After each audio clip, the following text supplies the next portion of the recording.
Hi there, I finally got around to producing a couple more videos on the Navigator 6 series.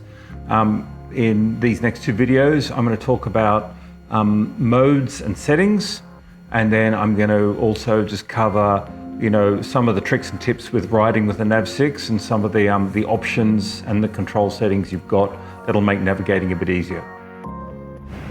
Okay, in the last video we actually downloaded both the track and the route to the Navigator. In this video I'm going to talk about just settings and modes, and they work together.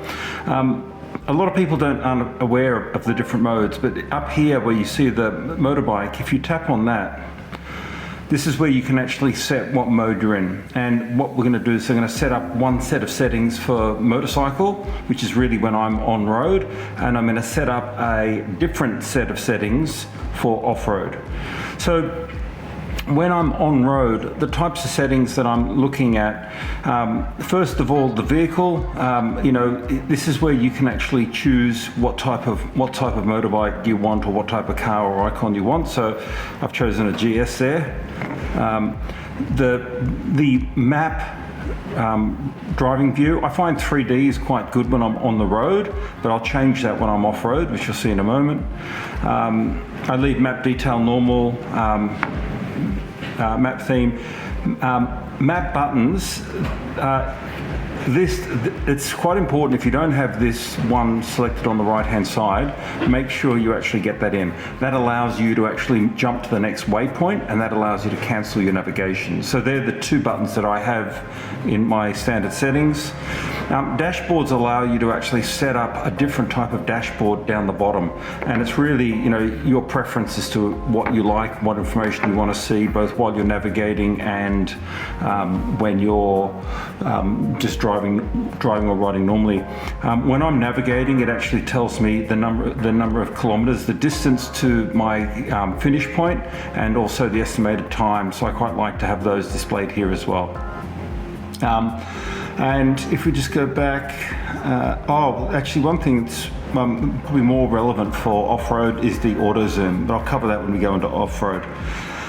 Navigation settings. The calculation mode is really important because this can actually totally impact the way the system actually calculates routes.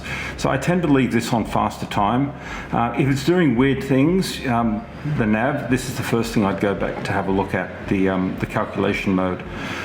And then the avoidances, I tend to pretty much the only thing I've got here is sort of U-turns, but in fact you can turn that off as well. I usually don't want it to avoid anything, because sometimes it just takes me on screwy ways.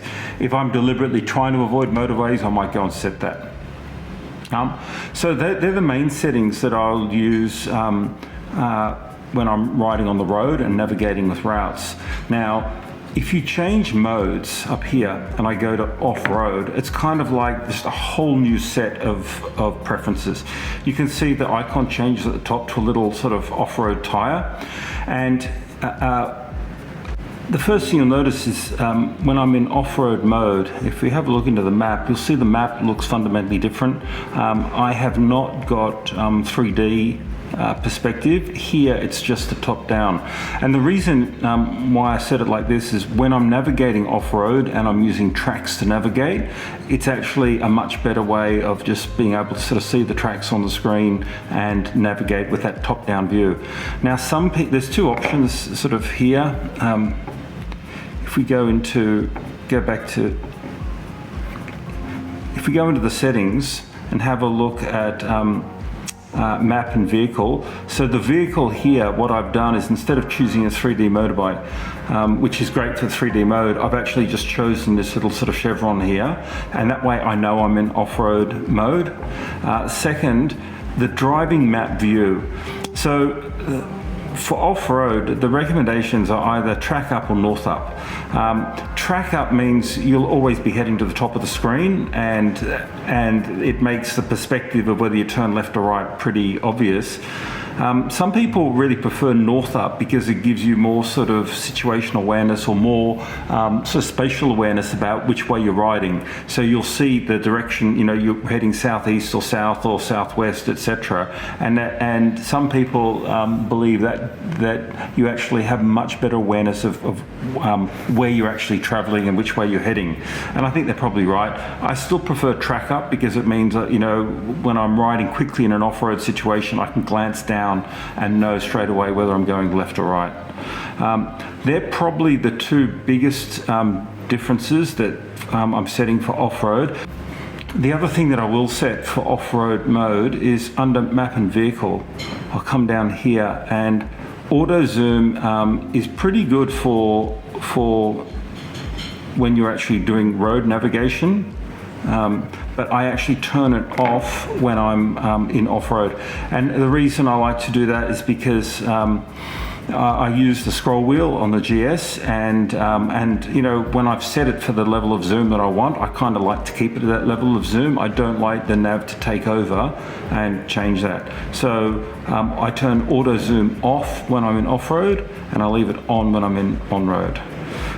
They're probably the major differences between off-road and on-road. But it means that once you've got these set up, it's pretty cool. If I'm, you know, if I'm going to just navigate normally, I just come up to mode, I say motorcycle save, and now everything, you'll see I've got 3D maps, I've got the motorbike, it's set up for navigating via routes on road.